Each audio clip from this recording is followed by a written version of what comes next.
नमस्कार दोस्तों, हमारे यूट्यूब चैनल एग्जाम लर्नर में आपका स्वागत है। दोस्तों, आज की इस वीडियो में हम लोग आर यानी कि समीक्षा अधिकारी और सहायक समीक्षा अधिकारी एग्जाम के लिए पीसीएस मंत्रा का जो टेस्ट बुक जारी किया गया है उसमें सामान्य हिंदी का दूसरा मॉडल पेपर आज हम हल करने वाले हैं। इसके पहले सामान्य हिंदी का पहला मॉडल पेपर अपलोड कर दिया गया है, तो जो लोग नहीं देखे हैं चैनल के प्लेलिस्ट में जाइएगा, आपको वहाँ से सही वीडियो मिल जाएगा।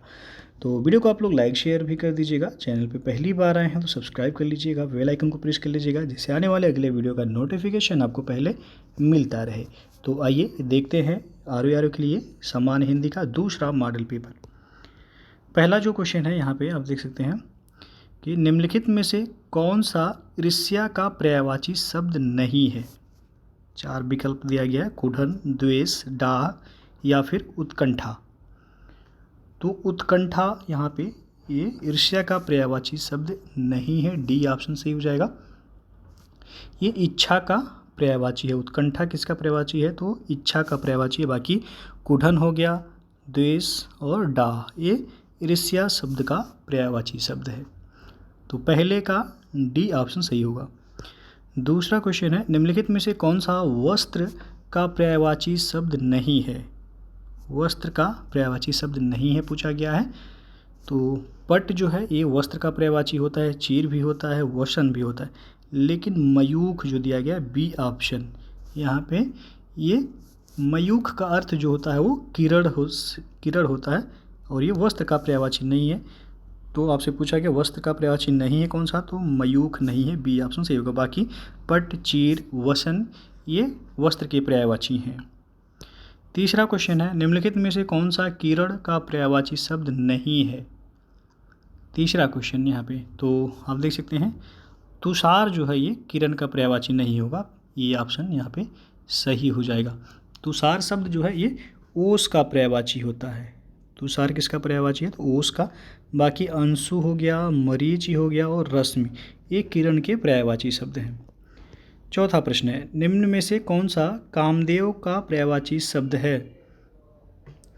तो कामदेव का पर्यायवाची शब्द जो होगा मनमत होगा, यहाँ पे डी ऑप्शन सही हो जाएगा। यहाँ पे आप देख सकते हैं मधुसूदन जो है ये कृष्ण का पर्यायवाची होता है। पारिजात जो दिया गया है यहाँ पे, तो पारिजात ये कल्प वृक्ष का पर्यायवाची होता है। अरविंद जो है ये कमल का पर्यायवाची होता है। अरविंद किसका है? तो कमल का। पारिजात जो है वे कल्प वृक्ष जो होता है उसका पर्यायवाची है। मधुसूदन ये कृष्ण का पर्यायवाची है। तो यहाँ पे कामदेव का पूछा गया, मनमत होगा, डी ऑप्शन सही होगा। पांचवा प्रश्न देखते हैं, निम्नलिखित में से आकाश का पर्यायवाची शब्द कौन सा है? तो आकाश का पर्यायवाची इसमें व्योम होगा, ए ऑप्शन बिल्कुल सही है। यहाँ पे दृग हो गया, ये आँख का पर्यायवाची है। दृग किसका है? आँख का। मंदाकिनी जो है ये आकाश गंगा का पर्यायवाची है। मंदाकिनी किसका है? तो ये आकाश गंगा का पर्यायवाची है। और अजिर शब्द जो है ये आंगन का पर्यायवाची है। अजिर किसका है? तो आंगन का पर्यायवाची शब्द है। तो पाँचवें का ये ऑप्शन सही होगा। छठा प्रश्न देखते हैं, निम्नलिखित में से कौन सा घोड़ा का पर्यायवाची शब्द है? तो घोड़ा का पर्यायवाची इसमें जो ऑप्शन दिया गया है बी विकल्प से होगा। तुरंग शब्द घोड़े का पर्यायवाची शब्द है। यहाँ पे नग जो दिया गया है ये पर्वत का है, नग पर्वत का पर्यायवाची है। कृषाणु जो है ये अग्नि का है, कृषाणु अग्नि का है। और अटवी जो है ये जंगल का पर्यायवाची है, जंगल का। विपिन, अटवी, कानन ये जो जंगल का है। नेक्स्ट क्वेश्चन है, निम्नलिखित में से कौन सा एक पर्यायवाची की दृष्टि से अन्य सभी से भिन्न है? सातवां क्वेश्चन है यह। तो अन्य सभी से भिन्न पूछा गया है, इसमें आप देख सकते हैं भूषण, सी ऑप्शन जो दिया गया। भूषण का अर्थ गहना या आभूषण कह सकते हैं, आभूषण होता है। और बाकी जो दिया गया यहाँ पे महीधर हो गया, उसके बाद मेरु और तुंग ये पर्वत के तीनों पर्यायवाची हैं। ये तीनों किसके पर्यायवाची हैं? पर्वत के। तो अलग कौन सा इसमें? भूषण अलग है। भूषण आपको बताया कि गहना या आभूषण इसका मतलब होता है। अगला क्वेश्चन है, निम्नलिखित में से कौन सा एक पर्यायवाची की दृष्टि से अन्य सभी से भिन्न है? यहाँ भी आपको भिन्न बताना है कौन सा। तो अब देखिए सुक, कीर और शुआ ये तीनों जो हैं ये तोता के पर्यायवाची हैं। सुक हो गया, कीर और शुआ ये तोता के पर्यायवाची हैं, लेकिन द्रुम जो है ये भिन्न है। द्रुम का अर्थ किससे होता है? तो वृक्ष से। तो यहाँ पे सी विकल्प सही हो जाएगा। निम्नलिखित में से कौन सा पर्यायवाची की दृष्टि से अन्य सभी से भिन्न है? तो यहाँ भी आपको बताना है। तो समीर हो गया, मारुत और प्रभंजन ये हवा का पर्यायवाची होता है तीनों, जबकि केतन जो है बी ऑप्शन यहाँ पे भिन्न होगा। केतन जो है ये ध्वज या झंडा कह सकते हैं आप, उसका पर्यायवाची है केतन। तो बी विकल्प सही होगा 9वें का। 10वां प्रश्न है, पर्यायवाची की दृष्टि से निम्न में से कौन सा युग्म सुमेलित नहीं है? तो यहाँ पे आप देख सकते हैं यश, कीर्ति ये तो सही है। मध्य, आसव ये भी आपका पर्यायवाची सही है। यमुना, रवि, शुद्ध, यमुना, रवि, शुद्ध, तो यहाँ पे आपका यह सी विकल्प सही हो जाएगा। पूछा गया पर्यायवाची की दृष्टि से निम्न में से कौन सा युग्म सुमेलित नहीं है? तो यहाँ पे आप देख सकते हैं यश हो गया, कीर्ति ये तो सही है पहला, मध्य आसव का और वर्षा पावस का पर्यायवाची है, जबकि रवि शुद्ध जो है ये यमुना का नहीं बल्कि किसका है? ये घोड़ा का पर्यायवाची होता है। रवि शुद्ध जो है ये घोड़ा का पर्यायवाची होता है। तो सी ऑप्शन यहाँ पे सही हो जाएगा। अगला क्वेश्चन है, सभी मिलकर स्कूल जाता है वाक्य का शुद्ध रूप क्या होगा? 11वां क्वेश्चन है ये। तो सभी मिलकर स्कूल जाता है वाक्य अशुद्ध है, इसका शुद्ध रूप जो होगा सभी मिलकर स्कूल जाते हैं, यानी कि सी ऑप्शन सही होगा, सभी मिलकर स्कूल जाते हैं। अगला प्रश्न है, निम्नलिखित में से कौन सा वाक्य सही है? तो यहाँ पे आप देख सकते हैं पहला जो दिया गया, श्री राम 14 वर्ष के बाद वन से वापस लौटे, ये आपका सही नहीं है। श्री राम 14 वर्ष के बाद वन से लौटें, वापस का कोई मतलब नहीं यहाँ पे, तो इसलिए पहला गलत है। श्री राम 14 वर्ष के बाद वनवास से वापस लौटें, तो यहाँ भी जो है आपका वापस का कोई अर्थ नहीं होगा, कोई मतलब नहीं होगा, तो ये भी गलत है। श्री राम जो है 14 वर्ष बाद वन से वापस लौटें, तो यहाँ भी वापस है, इसलिए गलत है। टी ऑप्शन सही होगा, श्री राम 14 वर्ष के बाद वन से लौटें, यानी कि 12वें का डी विकल्प बिल्कुल सही है।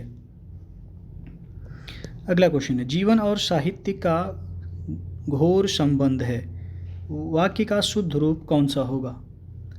तो जीवन और साहित्य का घोर नहीं बल्कि घनिष्ठ संबंध होता है, बी ऑप्शन यहाँ पे सही हो जाएगा। जीवन और साहित्य का घनिष्ठ संबंध है, ये आप विकल्प आपका सही होगा, बी ऑप्शन यहाँ पे।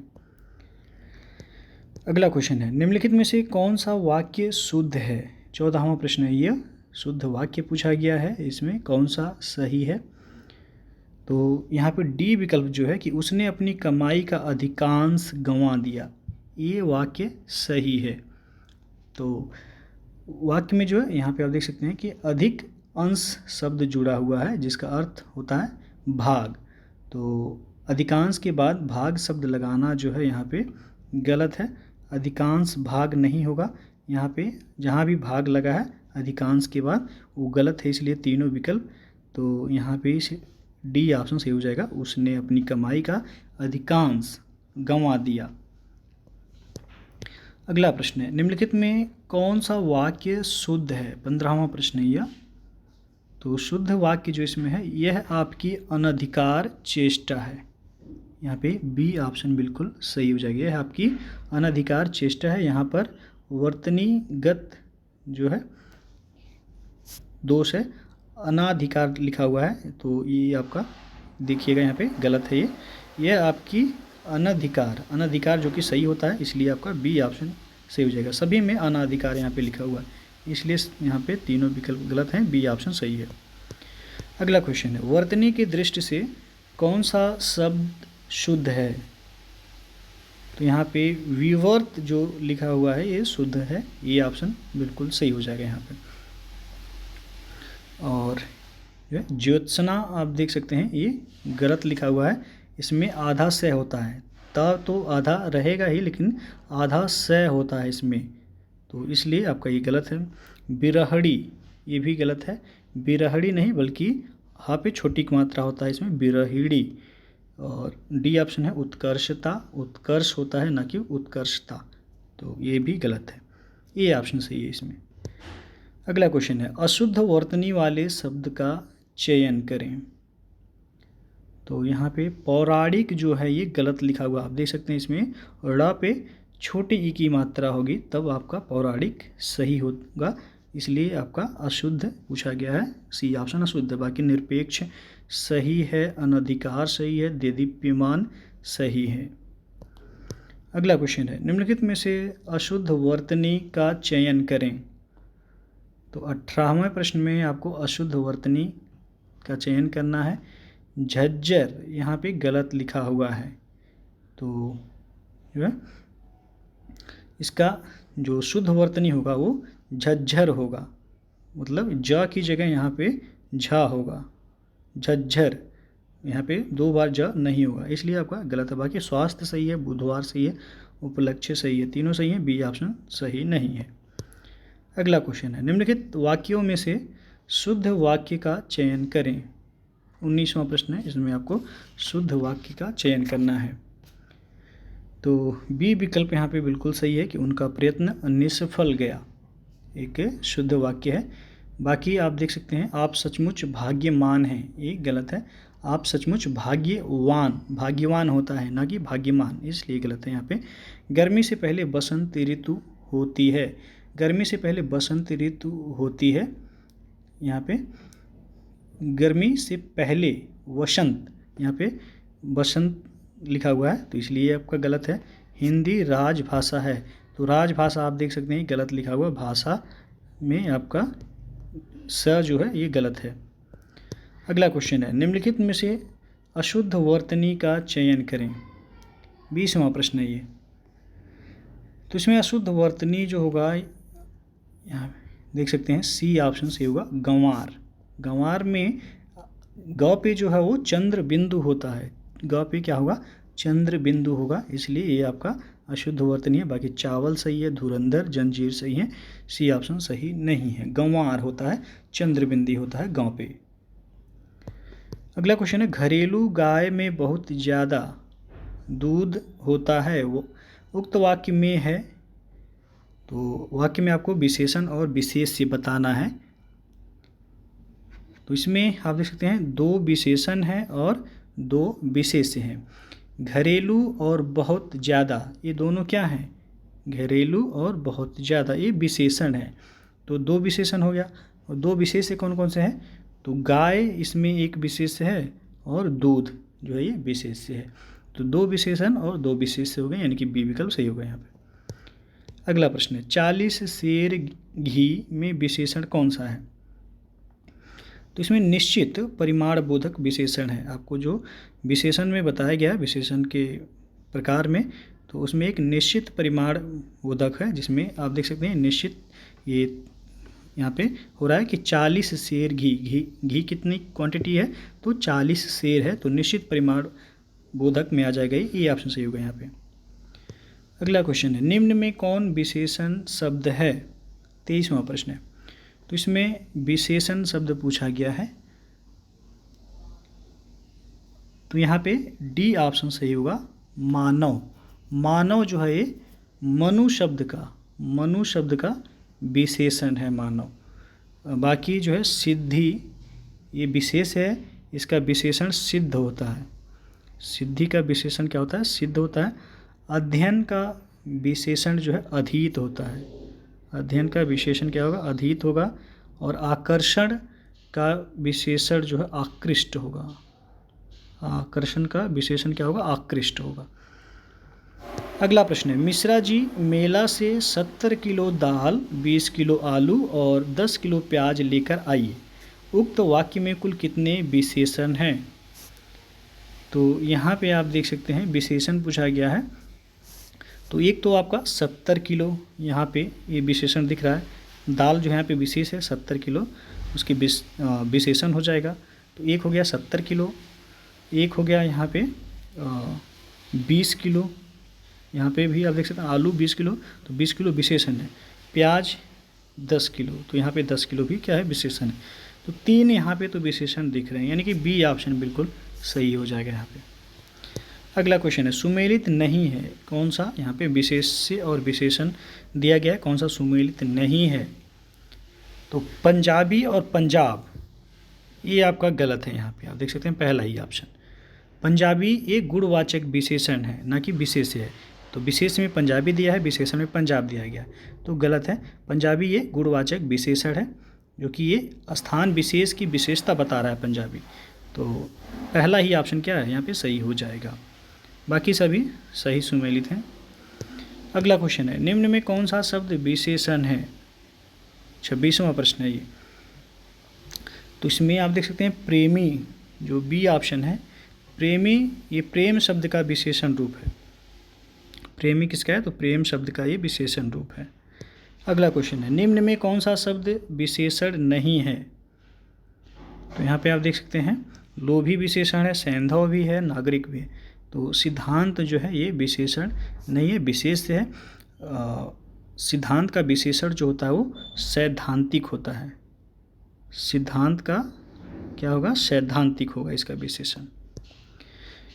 अगला प्रश्न है, शेरू शर्मा जी का पालतू कुत्ता है, निम्न में मुख्य विशेषण कौन सा है। 28वां प्रश्न है ये।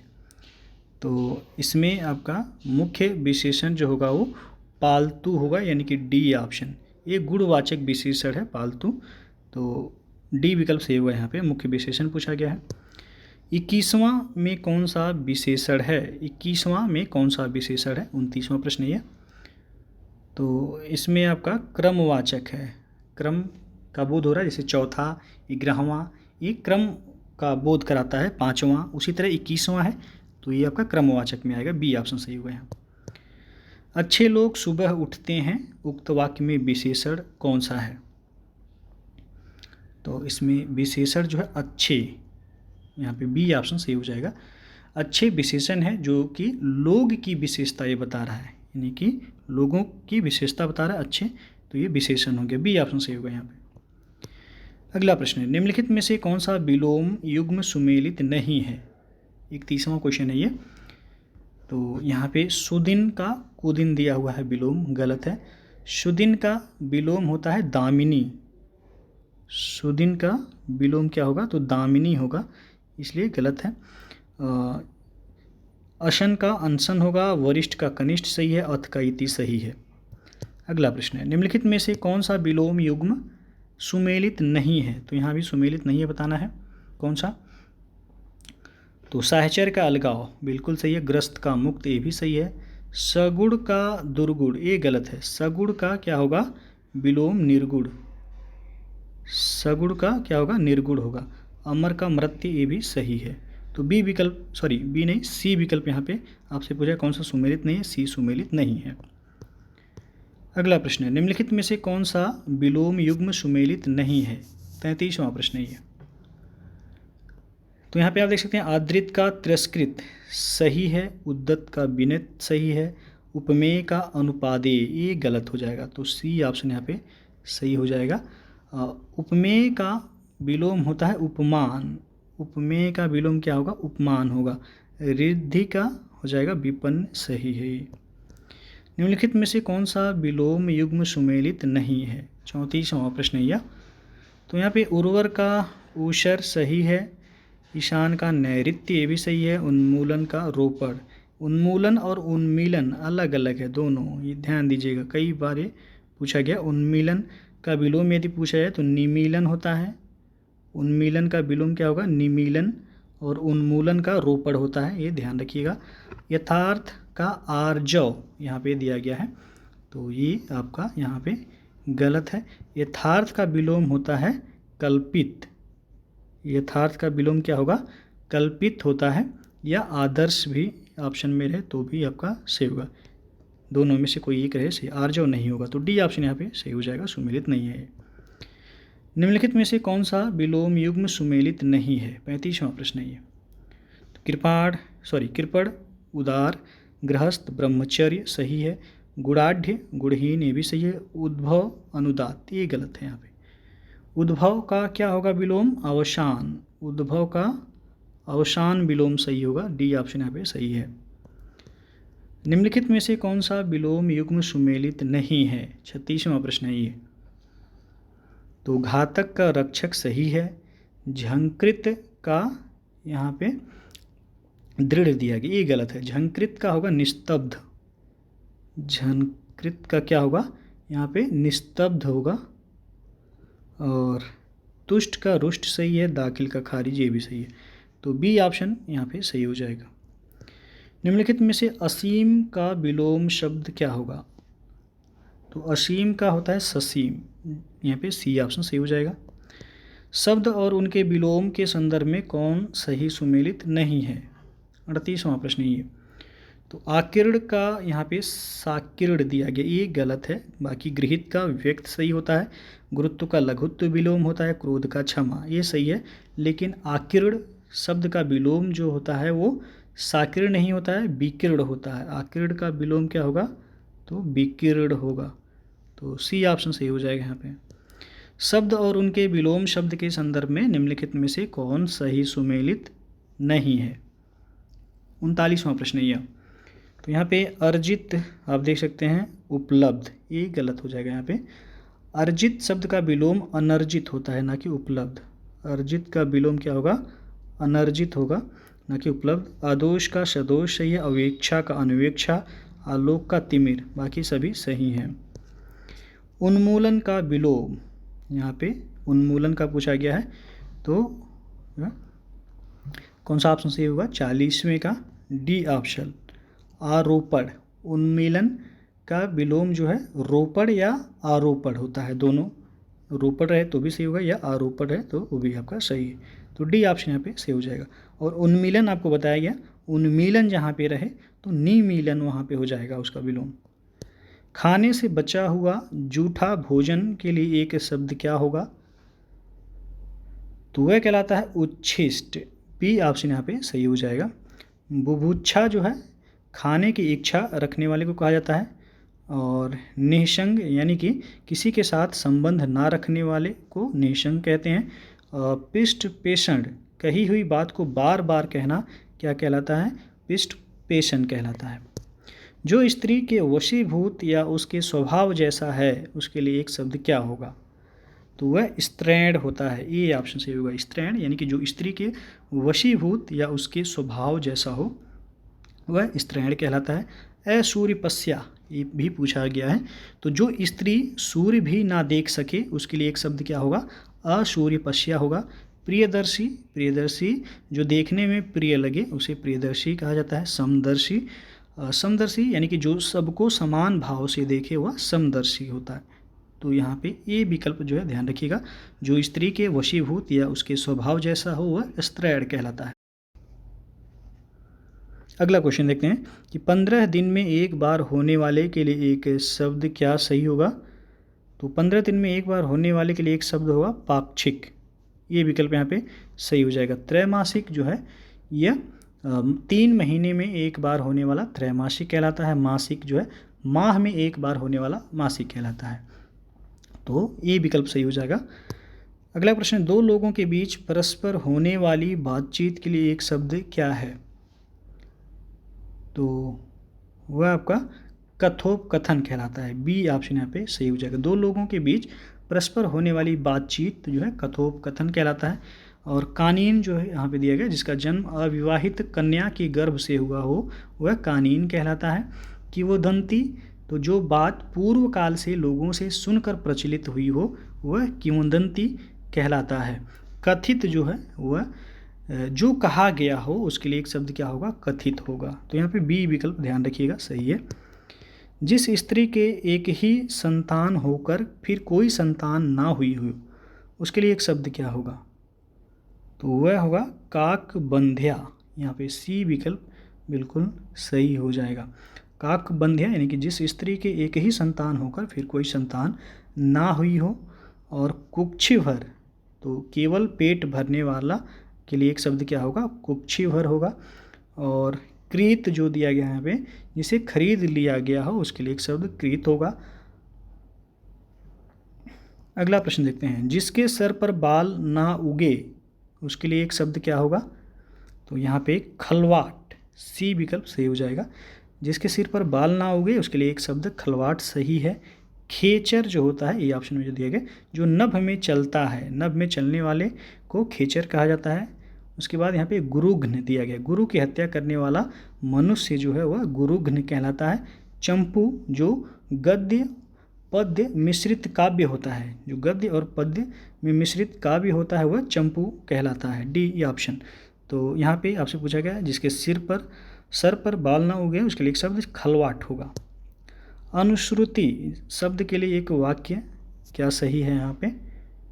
तो परंपरा से सुना हुआ, सी ऑप्शन सही हो जाएगा। परंपरा से सुना हुआ उसके लिए एक शब्द अनुश्रुति सही है।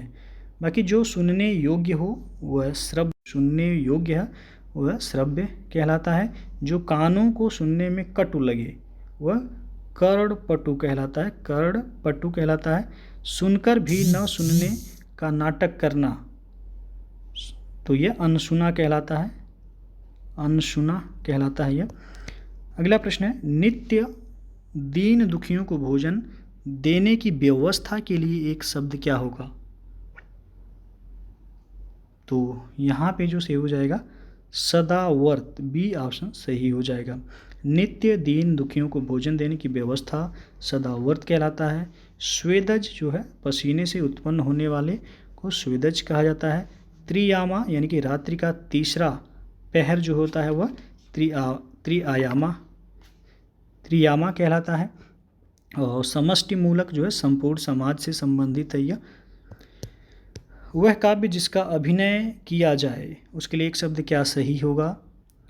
तो रूपक, यहाँ पे सी ऑप्शन सही हो जाएगा।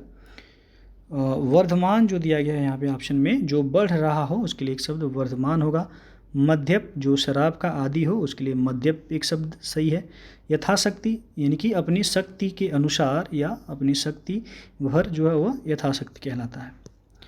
रिक्त शब्द के लिए वाक्य आपको बताना है क्या होगा? रिक्त, तो यहाँ पे डी ऑप्शन सही होगा। उत्तराधिकार से मिली जायदाद को रिक्त कहा जाता है, डी विकल्प यहाँ पे बिल्कुल सही हो जाएगा। कुछ लाभ पाने की चाह को एक शब्द में कह सकते हैं लिप्सा, कुछ लाभ पाने की चाह जो है लिप्सा कहलाता है। युद्ध करने की प्रबल इच्छा को युयुत्सा कहते हैं, युयुत्सा, युद्ध करने की प्रबल इच्छा रखने वाले व्यक्ति को। अगला क्वेश्चन है, निम्नलिखित में से तद्भव शब्द कौन सा है? तो यहाँ पे आप देख सकते हैं आंसू, आंसू क्या है? तद्भव शब्द है। इसका तत्सम क्या होता है? तो अश्रु होता है इसका तत्सम। और अक्षर जो है आप देख सकते हैं अक्षर तत्सम है, गोस्वामी भी और यमुना भी क्या है? ये तत्सम शब्द है। अक्षर जो है आखर का तत्सम है, गोस्वामी जो है गोसाई का तत्सम है और यमुना जो है वो जमुना का तत्सम है। अगला प्रश्न देखते हैं, निम्नलिखित शब्दों में से तद्भव शब्द कौन सा है? तो यहाँ पे बच्चा जो है ये तद्भव शब्द है, इसका तत्सम होता है वत्स। बच्चा का तत्सम क्या होगा? वत्स होगा। अगला प्रश्न देखते हैं, निम्नलिखित में से गलत युग्म को पहचानिए। तो यहाँ पे आप देख सकते हैं गलत युग्म को पहचानना है। तो चमगादड़ आप देख सकते हैं तद्भव शब्द है, इसका तत्सम जो होता है वो चर्म चटक होता है, ना कि चत्वर होता है। चर्म चटक इसका तत्सम होता है, इसलिए गलत दिया गया यहाँ पे। करौदा कर्मर्द सही है, खिचड़ी कृशर सही है, गठना ग्रंथन ये सभी सही हैं। तद्भव से तत्सम बने सही शब्द युग्म को चिन्हित कीजिए। तद्भव से तत्सम बने सही शब्द युग्म को चिन्हित करना है। यहाँ पे कौन सा विकल्प सही होगा इसमें? तो पुरुषार्थ, पुरुषार्थ ये ऑप्शन बिल्कुल सही है। यहाँ पे पुरुषार्थ जो है ये तद्भव है, इसका तत्सम जो है पुरुषार्थ सही है। बाकी जो है भतीजा का यहाँ पे भारतज्य दिया गया गलत है। भतीजा का क्या होता है? भ्रातृज्य, भ्रातृज्य होता है सही। खटिया का खटवा यहाँ पे दिया गया है, तो खाट का खटवा होता है ना कि खटिया का। खाट का तत्सम खटवा होता है। सरजोना का सज्जापन यहाँ पे दिया गया है, तो सजाना का होता है सज्जापन। सजाना का तत्सम क्या होगा, सज्जापन होता है। ये ऑप्शन बिल्कुल सही है। हाँ, निम्नलिखित शब्दों में से तद्भव शब्द का चयन कीजिए। तो केस यहाँ पे क्या है, ये तद्भव शब्द है। इसका तत्सम जो है केस होता है, यानी कि इसमें बड़ा सा रहेगा, केश। गलत युग्म को पहचानिए। तद्भव और तत्सम यहाँ पे दिया गया है, तो आपको गलत युग्म की पहचान करना है। इसमें फिटकरी, स्फटिक, ये तो सही है। फिटकरी का तत्सम स्फटिक होता है। पल्ला का पल्लव, ये भी सही है। नींबू का निम्ब, नींबू का निम्बूक होता है, ना कि निम्ब होता है। नींबू का क्या होगा, निम्बूक। तो ये आपका गलत हो जाएगा। तलवार का तखारी, तलवार का जो है यहाँ पे तखारी सही है। अगला प्रश्न है, निम्नलिखित में से कौन तत्सम नहीं है। तो यहाँ पे आप देख सकते हैं, त्योहार क्या है, तद्भव है। त्योहार क्या है, तद्भव। इसका तत्सम होता है तिथिवार। त्योहार का तत्सम क्या होता है, तिथिवार होता है। और तड़ाग जो है यहाँ पे आप देख सकते हैं, तड़ाग हो गया, स्फूर्ति हो गया, और दीपावली, ये तद्भव शब्द हैं। तड़ाग क्या है, सॉरी, ये तत्सम है, और इसका जो तद्भव होता है वो तालाब का तड़ाग होता है। तालाब तद्भव, इसका तत्सम तड़ाग होता है। फूर्ति तद्भव, स्फूर्ति उसका तत्सम है। और दीपावली का तत्सम, सॉरी, दीपावली तत्सम है ही, इसका तद्भव जो है दिवाली होता है। तो आपसे पूछा है तत्सम नहीं है कौन सा, त्योहार तत्सम नहीं है। अगला प्रश्न है, निम्नलिखित में से तद्भव तत्सम का कौन सा शब्द युग्म सही है। तो चौथा का तत्सम होता है चतुर्थ, बिल्कुल सही है। इतना ईयत गलत है, यहाँ पे आप देख सकते हैं। इतना का ईयत जो है ये गलत है, इसमें छोटी ई होती है, ईयत। 68 अष्टाजष्ट होता है, 68 का अष्टाजष्टि, अष्टजिष्ट दिया गया है, ये इसलिए गलत है। 31 का एक त्रिंसत, 31 का एक त्रिंसत होता है, एक त्रिंसत, ना कि एक त्रिंसत। तो ये भी आपका गलत है, केवल ये विकल्प बिल्कुल सही है यहाँ पे। अगला प्रश्न है, निम्नलिखित में से तद्भव तत्सम का कौन सा शब्द युग्म सही है। तो यहाँ पे आप देख सकते हैं, पुराना, पुराण, ये सही है बिल्कुल। यहाँ पे पुराना शब्द जो है ये तद्भव है, इसका तत्सम पुराण होता है। चिड़िया, चटर्क दिया गया है यहाँ पे, ये गलत है आपका। तो चिड़िया का तत्सम क्या होता है, चटक। पनही, पाहन दिया गया है, पनही का उपान्ह होता है तत्सम, पनही का उपान्ह। मौसी का मातृजा दिया गया है, जबकि मौसी का तत्सम क्या होता है, मातृस्वसा, मातृस्वसा होता है इसका तत्सम। तो बी ऑप्शन सही है यहाँ पे। अंतिम प्रश्न है यह, निम्नलिखित शब्दों में से तद्भव शब्द कौन सा है। तो यहाँ पे विशरना, विशरना क्या है, ये तद्भव शब्द है। इसका तत्सम होता है विस्मृत, विस्मृत इसका तत्सम होगा। बाकी गुंठन, कटाह और रिक्त, ये क्या है, तत्सम है, इसका तद्भव होता है जो है रिक्त का हो जाएगा रीता, तद्भव होगा। कटाह जो है ये कड़ाह है, इसका तद्भव होगा। और गुंठन जो है ये घूंघट का है, घूंघट ये तद्भव, इसका तत्सम गुंठन होता है। तो विसरना इसमें तद्भव शब्द है, ये ऑप्शन सही हो जाएगा। तो दोस्तों ये था आपका सामान्य हिंदी ROE समीक्षा अधिकारी, यानी कि समीक्षा अधिकारी और सहायक समीक्षा अधिकारी के लिए दूसरा मॉडल पेपर है। इसके पहले पहला मॉडल पेपर अपलोड किया गया है, जो कि 60 क्वेश्चन उसमें भी आपको हर टॉपिक से देखने को मिला होगा। तो वीडियो अच्छा लगा हो लाइक शेयर कर दीजिएगा, चैनल को सब्सक्राइब नहीं किए हैं सब्सक्राइब कर लीजिएगा, बेल आइकन को प्रेस कर लीजिएगा, जिससे आने वाले अगली वीडियो का नोटिफिकेशन आपको पहले मिलता रहे। तो वीडियो को पूरा देखने के लिए बहुत बहुत धन्यवाद।